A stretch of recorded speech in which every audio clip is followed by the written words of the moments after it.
तुम एक ऐसी स्त्री बनना कि श्रृंगार तो करना पर संघर्ष से ना डरना।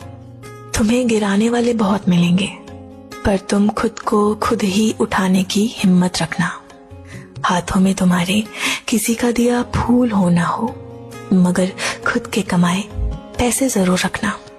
इस दिखावे की दुनिया में अपने मन में ज्ञान का भंडार रखना।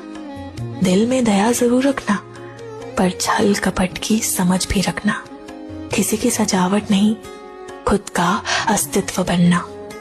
और ये दुनिया याद नहीं रखेगी कि तुम कितनी कीमती हो, मगर तुम याद रखना कि तुम भी किसी की बहन, किसी की बेटी हो। और ऐसे ही अपने चेहरे पे आत्मविश्वास बनाए रखना। तुम एक ऐसी स्त्री बनना।